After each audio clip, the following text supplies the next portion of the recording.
अस्सलामुअलैकुम मेरी फ्रेंड्स, कैसी हैं सब। उम्मीद है सब ठीक ठाक होंगी, मज़े में होंगी और विंटर्स को एंजॉय कर रहे होंगे। आजकल तो बारिशें भी बहुत ज़्यादा हो रही हैं, तो हमारे आज रात को बहुत बारिश हुई है, सुबह भी होती रही थी। ये देखें कितना अच्छा यहाँ से मंज़र नज़र आ रहा है। पहाड़ हैं और फ्रेशनेस कितनी अच्छी लग रही है। अब तो सर्दियाँ भी ऑलमोस्ट ख़त्म होने वाली हैं 10 से 15 दिन के अंदर। ये हमारा घर जो है ये मरी से 1 से डेढ़ घंटे के फ़ासले पे है, तो यहाँ आजकल काफ़ी ठंड है क्योंकि वहाँ बर्फ़बारी हो रही है मरी में। और इस दफ़ा हम लोग मरी नहीं गए। लास्ट टाइम जो इशू हुआ था मरी में आपको पता होगा, तो उसकी वजह से सब डर गए हैं, इसलिए हम नहीं गए। तो जनाब ये है सुबह 8:30 बजे का टाइम। मैं बच्चों को छोड़कर स्कूल से वापस आ गई थी और फिर मैंने सफाई की, नहीं बल्कि सफाई नहीं की, पहले मैंने जो है किचन साफ़ किया, बर्तन धोए और ये जो रात का खाना बचा हुआ होता है इसको मैं पैक करके फ़्रिज में रख रही थी। अब तो अगर रात को फ्रिज में ना भी रखें तो काफ़ी ठंड है यहाँ पे, तो खाना ख़राब नहीं होता, तो इसलिए मैं सुबह रख देती हूँ। तो यहाँ पर मैं पैक करके इसे फ्रिज में रख रही हूँ और लाइट ऑफ़ है, तो यहाँ पर फ्रिज की लाइट भी नहीं आपको नज़र आ रही होगी। किचन के कामों से फ्री होकर ये है मेरा नाश्ते का टाइम और ऑमलेट के साथ मैंने ये पराठा बना लिया था और उसके बाद मैंने फिर सफाई शुरू की थी घर की। झाड़ू लगाया, मॉपिंग की, एक दिन के बाद मॉपिंग करती हूँ, तो आज मैंने मॉपिंग भी की थी और डस्टिंग भी की थी। डस्टिंग तो रोज़ ही करनी पड़ती है क्योंकि खुला घर है तो यहाँ पर डस्ट काफ़ी आ जाती है। तो इसके बाद मैंने कुकिंग स्टार्ट की थी। कुकिंग में मैं बना रही हूँ आज आलू गोभी का सालन है और इसका मसाला मैंने पहले से रेडी करके फ्रीज़र में रखा हुआ था। वो बस मैंने मसाला निकाला और सब्ज़ी काट के उसको इसमें डाल दिया है।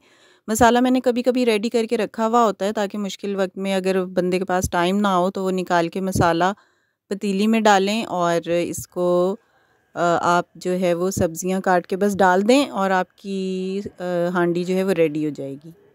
मैं आपको बताऊंगी किसी दिन कि मैंने किस तरह से फ्रीज़ किया हुआ होता है खाना, तो ये बड़ा कन्वीनियंट रह जाता है। तो यहाँ पर मैं हानी के लिए, वो कह रही थी मम्मा मैं गोभी नहीं खाऊंगी, तो मैंने कहा चलो मैं आपको ना बटर लगा देती हूँ। तो इस तरह मैं उसे जैम और बटर लगा कर दे रही थी। तरह का खाना मैं इन्हें कभी कभार ही देती हूँ अगर कुछ अवेलेबल ना हो, अदरवाइज़ खाना रोटी और सालन और इस तरह से फ्रूट्स वगैरह ही मैं इनको ज़्यादा प्रेफर करती हूँ। बच्चे भी आपको पता है आजकल के कितने पिकी होते हैं, तो ये भी इसी तरह हैं दोनों मेरे धनिया पुदीना। तो जनाब यहाँ पर देखें ये रेडी हो गया है टोस्ट इसका। मैं इसको अब रूम में लेके जा रही हूँ। यहाँ पे दोनों बच्चियाँ खेल रही थी मेरी और ये प्ले डो लेके आई हुई थी, इनके साथ खेल रही हैं ये। तो चलें जी इसे देते हैं अब। मैं ये बना के लाई, ठीक है? ठीक है मम्मा, अभी नहीं मैं खा सकती, मैं अभी स्लाइम से खेल रही हूँ तो अभी नहीं खा सकती, बाद में खाना है। आनी कह रही थी कि मम्मा मेरे हाथ गंदे हुए हैं प्ले डो से, तो मुझे आप खिला दें, तो यहाँ मैं इसे खुद खिला रही थी। यहाँ पर इन्होंने प्ले डो और स्लाइम से कुछ चीज़ें बनाई हुई थी, बहुत अच्छी अच्छी चीज़ें बनाई थी आयशा ने। अच्छा जी, घर के कामों से फ्री होकर मैं अपनी दोस्त के घर गई थी। वो यहीं नीचे सेकंड फ्लोर पर रहती है हमारे सेंटर में, तो उसके घर भी बड़ा मज़ा आया। मैं जब गई तो वो कबाब उसने हमारे लिए फ्राई किए, क्योंकि इसने खुद बनाए हुए थे। इसे मैं रेसिपी लूँगी और आपके साथ ज़रूर शेयर भी करूँगी। तो जनाब इसका मैं किचन भी आपको दिखाती हूँ थोड़ा-सा। देखें कितनी सुघड़ दोस्त है मेरी। साफ़-सुथरा किचन इसने रखा हुआ है, जो कि हमारे आने पे गंदा हो गया था दोबारा। तो ये देखें ये है मेरी दोस्त का किचन। आज इनका सुघड़ापा भी सामने आ चुका है और जो थोड़ी बहुत गंदगी करती है वो भी सामने आ गई है। ये देखें पोछा पड़ा हुआ है इसका। और ख़ैर एनीवेज़ इसका घर भी बहुत साफ़ सुथरा होता है, किचन भी हमेशा साफ़ रखती हैं ये। अच्छा जनाब यहाँ पर टाइम हो गया था फ्रोज़न पराठा फ्राई करने का। ये मेरी दोस्त है जो आपको पराठे निकाल के दिखा रही है और अब ये हम फ्राई करेंगे और जो इसने कबाब बनाए हैं सीख कबाब, उनको इसमें रोल करके और ये हम ट्रेडिशन एक कबाब रोल खाएँगे। ट्रेडिशनल सा एक पराठा रोल रेडी हो चुका था और वो बहुत मज़े से हमने खाया था सबने। तो यहाँ पर शीमा 1 बाय 1 इनको रोल कर रही थी पराठों को और फिर ये हमने बच्चों के रूम में ले जाकर उनको भी दिया और ख़ुद भी खाया। तो चलें जी चलते हैं बच्चों के रूम में और उनको प्रेज़ेंट करते हैं अच्छा सा खाना। और ये जो आधा कबाब नज़र आ रहा है ये मैं शीमा मैडम के घर बनाते-बनाते खा गई थी।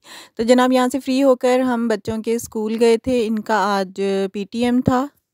कि जो मंथली टेस्ट होते हैं उनका रिज़ल्ट भी था और पीटीएम भी होता है साथ बच्चे की प्रोग्रेस मालूम करने के लिए। तो यहाँ पर हानी की और ये आयशा की पिक्चर्स थी लगी हुई। मैंने कहा चलें आपके साथ ये मैं शेयर करती हूँ। और वो आयशा थी और ये हानी की पिक्चर है। तो चलें जी एंटर होते हैं इनके स्कूल में। यहाँ पर इन्होंने अच्छा सा अरेंजमेंट किया हुआ था, पीटीएम में होता है यूजुअली हर स्कूल में। ये IIUI स्कूल है, इंटरनेशनल इस्लामिक यूनिवर्सिटी इस्लामाबाद। यहाँ पर सब पेरेंट्स आपको नज़र आ रहे हैं और चाय और बिस्किट्स वगैरह का भी इन्होंने अरेंजमेंट किया हुआ था, लेकिन हमारे पास टाइम नहीं था तो हम जल्दी चले गए। चाय बिस्किट्स मिस कर दिए हमने। ये है हानी का रिज़ल्ट और आयशा का रिज़ल्ट ये है। ये मैं सीधा करके दिखाती हूँ आपको। ये अच्छा सा रिज़ल्ट आ गया था इनका माशाल्लाह दोनों का, दोनों ब्रिलियंट हैं। और यहाँ पर जी इसके बाद हम मियाँ जी के कॉलेज भी आए थे, प्रोफेसर हैं कॉलेज में, मैंने आपको पहले बताया था। तो यहाँ से फिर हम इनको काम था कोई इसलिए हम यहाँ आए थे। तो आज स्कूल और कॉलेज का दिन था, तो यहाँ से जी हम अपने घर वापस जा रहे हैं। आप लोगों में से जो ऑडियंस मुझे नया देख रहे हैं चैनल को सब्सक्राइब करें, लाइक भी किया करें। मिलते हैं नेक्स्ट वीडियो में। टिल देन अल्लाह हाफिज़।